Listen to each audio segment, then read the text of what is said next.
Lord, search my heart. She said, whilst I'm down here praying, Lord, Lord, search my heart.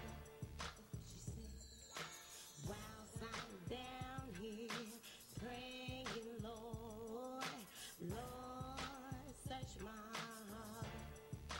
She said, whilst I'm down here praying, Lord, Lord, search my heart. Great opportunity to be able to reach you around the world. We thank God for the opportunity that we have to always bring this program to you, and we always want to recognize that Jesus is first in my life. It also should be first in your life. It's a blessing to have this opportunity tonight. We're dedicating this program to the late Hank Cooper, a great friend of ours and a great man of God that was a leading guitar for many groups that he always played for. So let's kind of talk about it, Hank, for a few minutes. Glad to have you. Our guest tonight is Charles Williams. Pleased to meet. Thank you. That's right. I love that. Yeah, right. I like that, true, Charles. It's true. Okay, I'm trying to listen to that. I like that, Charles. But yeah, Hank was a very. Well, I'm gonna say instead of was, Hank is a very charismatic lead guitar player. In the fact that Hank played with every group in the Bay Area. That's right. That's right. I can say every group because I intermingle with all the other groups in the Bay Area, as you know, and I, not doing a survey or whatever, and discussion when we found out the tragic news that he had passed. Right, right. It just came up from different members in different groups. But like, yeah, man, he played for us. He played for us. He played for the Spiritual Keys on our first CD, the entirety of our first CD. Wow. Yeah. That's amazing. And you and I had discussed something that was very important. The Spiritual Keys, we were in a rush to try to get this album together because we needed this to go to certain radio stations so that we could actually have our introductions in because we was going to be going touring those cities. And Hank was not able to come to rehearsal with us during the time that we had scheduled rehearsal, but yet nobody would have ever known it. I know, that's Hank. When he got on the floor, every song that we did, the only thing that he asked was, what key? What key you? That's all, what key y'all singing in. And he played it as if he had, he played it as if he had been at our rehearsals. Right. That's Hank. That's Hank, yeah. Yeah, he's going to be very well missed. Yeah, he's going to be very well missed. Yeah, ain't no doubt about it. You know, Hank had a style that I never heard. Nobody else could play the lead like that. Reb, unless you get one of the CDs from one of the groups, you never hear it again, okay? He basically did, and I can't tell you, I can't coin, is a mimic of this or a mimic of that, because he knew how to fill up the spaces.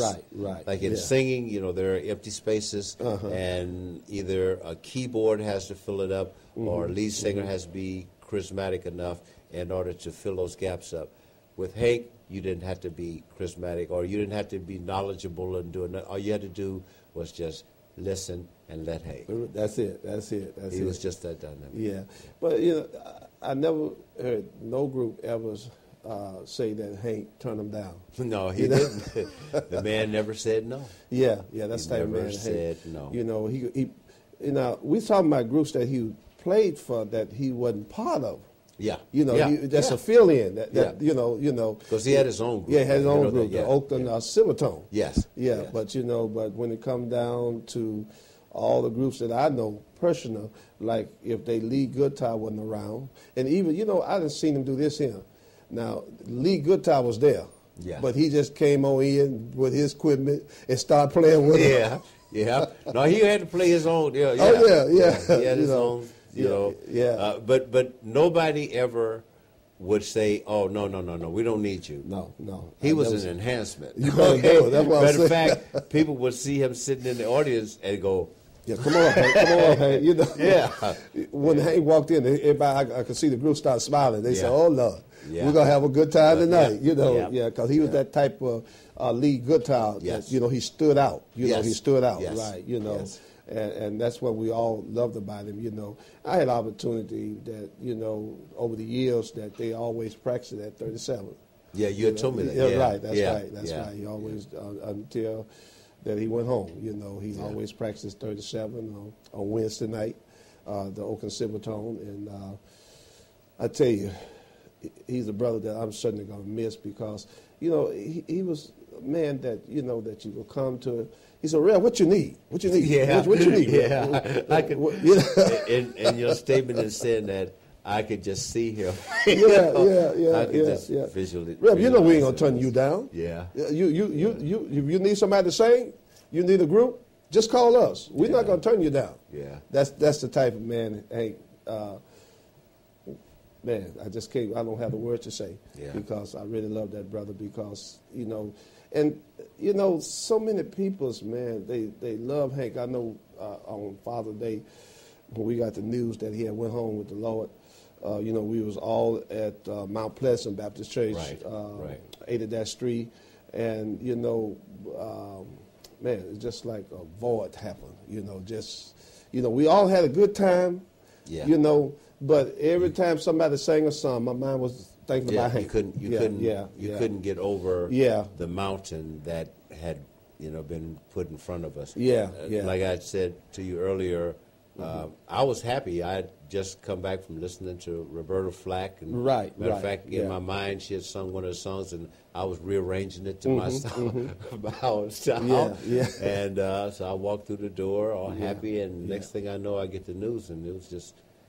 I just when I sat down, I was just like in awe. It was in disbelief, and then when I saw members of my group come, and I saw the expressions on their face because they didn't know that I knew. Right. And I saw the expressions on their face, then I knew that it was true. Yeah.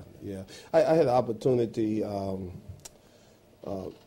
Monday, the week that he went home. I went by to see Hank. And I told Hank, I said, "Now, Hank, I want to do a program for you, but I want to find out it's okay." He said, "Rev, do it. Do the program, Rev. Do the program." Like I said, "That's what I need. I needed your permission, And, that touched my heart because, he was real sick then. He was in transitional care. TCU. Yeah. And then I went back out Wednesday to see him. Now, this is what very touching. I want the community, the world to know, those that know him. I went back out to see him that Wednesday, and I walked in the room, and some of his family was there. He said, "Rev, come over here and shake my hand." I said, "That's okay. Yeah. And I went over and shook his hand. I said, "Well, since I'm shaking your hand, I'm going to pray for you too."